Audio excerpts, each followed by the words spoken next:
가수리 형제 자매 여러분 안녕하십니까?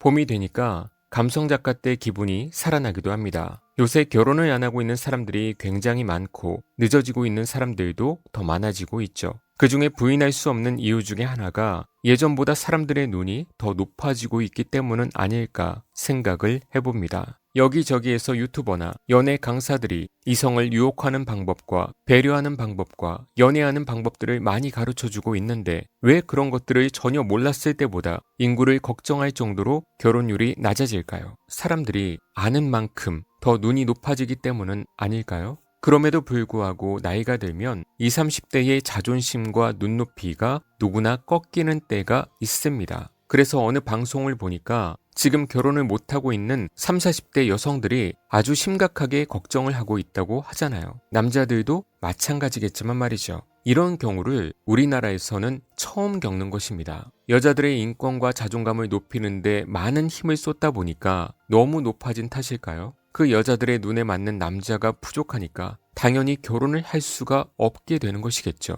그러면 사람들이 인생에서 언제 철이 들고 이성을 보는 눈이 낮아질까요? 제가 한 7가지 정도로 정리를 해봤는데 첫 번째는 예쁜 사람, 멋진 사람에게 상처받았을 때, 또 연애를 계속 실패할 때, 이럴 때 겉모습이 전부가 아니구나라는 것을 깨닫게 되죠. 이런 것은 약하게 상처받으면 안 되고 처절하게 배신을 당했을 때 외모에 대한 집착이 낮아지게 됩니다. 그래서 어렸을 때 어른들이 외모가 다가 아니라고 항상 그러잖아요. 그럼에도 그런 말이 귀에 안 들어왔죠. 사람은 당해봐야 아니까. 두 번째는 사회에서 성공의 한계를 느꼈을 때, 젊었을 때는 꿈이 있죠. 남자의 경우에는 열심히 노력해서 돈 많이 벌어서 예쁜 아내 얻어서 살고 싶다는 꿈을 갖고 살아가죠. 그런데 세상이 생각처럼 되지를 않아요. 벽에 부딪히고 좌절하고 그러면 자존감도 낮아지고 내가 무슨 그런 사람을 원하겠어. 내 수준에 맞는 사람하고 살아야지. 이렇게 자기를 되돌아보면서 현실적으로 되는 때가 오죠. 세 번째는 사랑에 목마를 때와 극도로 외로울 때. 이 외로움이라는 것이 정말 심하면 다 예뻐 보입니다. 저도 예전에 한번 시흥 어딘가에 인적이 드문 곳에서 반년 정도 살아본 적이 있는데 와 진짜 사람이 없으니까 너무 외롭더라고요. 아마 그 동네에 아무나 이성이 있었다면 만났을지도 모르겠습니다. 그래서 어느 정도는 외로움이 필요하기도 해요. 네 번째는 가족들이 결혼 압박을 할 때, 이제 나이가 차서 집에서 빨리 결혼하라고 재촉할 때 현실적으로 내가 원하고 있는 이상형보다 적당한 사람 있으면 결혼해야겠다 스스로 자포자기하고 결혼 상대를 찾는 경우, 이럴 때도 그동안 생각했던 이상형을 기다리는 마음을 버리기도 합니다. 다섯 번째는 몸이 점점 노화되어 가고 있다는 것을 느낄 때, 20, 30대가 지나면서 조금씩 아파오는 곳도 있고 체력도 예전과 같지가 않고 마음속에 정열적인 사랑도 이제 그다지 끌리지가 않고 얼굴에 주름이 보이기 시작하고, 이럴 때 인간은 이렇게 누구나 변하는구나, 외모라는 것이 오래가지 않는구나 라고 자신도 알게 되니까 이성을 보는 눈도 당연히 낮아지게 되죠. 여섯 번째는 나이가 들어가면서 현타가 올 때, 다른 무언가를 열심히 쫓다가 남들 다 아는 결혼은 당연히 쉽게 할 줄 알았는데 어느새 정신을 차리고 보니까 나이가 30대, 40대가 되어버린 것입니다. 이렇게 있다가는 결혼도 못하겠고 애 낳는 것도 힘들 수도 있겠다. 거기에다 사회를 보니까 결혼을 못하는 사람들이 바글바글 하다는 내용이 유튜브에서 항상 올라오고 있는 것을 볼 때 이렇게는 안 되겠다. 이상형이 뭐야? 빨리 적당한 사람 만나서 결혼하자. 이렇게 타협을 하는 때가 오죠. 마지막으로 7번째, 거듭나지 못하고 여전히 세속에 물들어 살았을 때는 연예인 같은 사람이나 좋아하면서 드라마 속의 주인공을 이상형으로 삼고 살았지만 진정으로 회심하고 주님을 만난 자들은 이제는 세상의 정욕보다 믿음 안에서의 순종을 하게 됩니다. 그래서 믿음의 사람을 만났을 때 안정감을 느끼고 평안이 있는 것이죠. 세상 사람들처럼 어떤 열정적인, 자극적인 그런 사랑은 아닐지라도 그런 것을 버리고 다른 표현으로 포기하고 주님 안에서 믿음의 결혼을 하는 것을 선택하게 되고 선택해야만 합니다. 그것이 하나님의 명령이니까요. 그래야 영원한 사랑이 되는 것이지 나중에 한 사람은 지옥 가면 어떻겠나요? 둘 다 지옥 가도 영원한 사랑이 됩니까? 그럴 수도 있겠네요.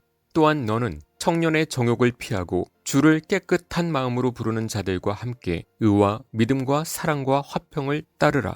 아멘. 청년의 정욕이라는 것은 지식, 식욕, 명예욕 등 여러 가지가 있는데 그 중에 하나가 성욕이죠. 성욕 자체는 죄가 아니에요. 그런데 바른 언약 안에서 사용을 해야 하는 것이죠. 그런데 주를 깨끗한 마음으로 부르는 자들과 함께 하다가 결혼할 때만 불신자와 할까요? 그럴 수가 없죠. 그 사람은 의와 믿음으로 선택을 한 것이 아니라 자신의 정욕을 따라서 선택을 한 것입니다. 이것은 매우 큰 죄인데 몰랐을 때 하신 분들은 회개하시고 이제라도 주님을 잘 믿고 섬기시길 바랍니다. 너희가 음란과 정욕과 술 취함과 방탕과 향락과 무법한 우상숭배를 하여 이방인의 뜻을 따라 행한 것은 지나간 때로 족하도다. 아멘. 이런 것들을 다 버리고 말씀대로 순종하며 살아가는 자들이 진리를 깨닫고 주님을 만난 자들의 증거입니다. 이런 성령의 열매들이 나타나지 않고 어떻게 구원을 받았다고 할 수 있나요? 아직도 술을 마셔도 되냐 안 되냐 이런 저차원적인 문제로 성경을 다루고 따지는 사람들은 그냥 그렇게 살아야죠.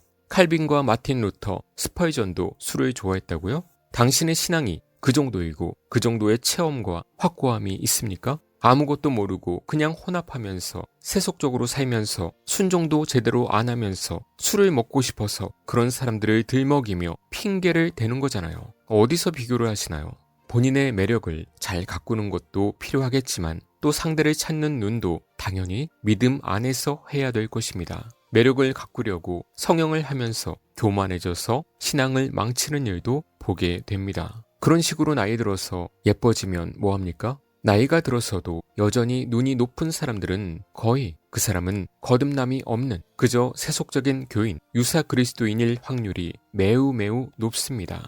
진정한 아름다움은 그런 외모에서만 나오는 것이 아니라 한결같은 마음과 순종에서 나오는 것입니다. 여러분의 눈은 아직도 높아져 있습니까? 아니면 믿음과 마음을 볼 수 있는 눈으로 바뀌어져 있습니까? 하나님께 믿음의 눈을 받은 사람이라면 당연히 세상과 사람을 보는 안목이 바뀌어져 있을 것입니다. 그것이 삶에서 어떤 사랑을 하고 배우자를 선택하는지로 나타나게 되겠죠.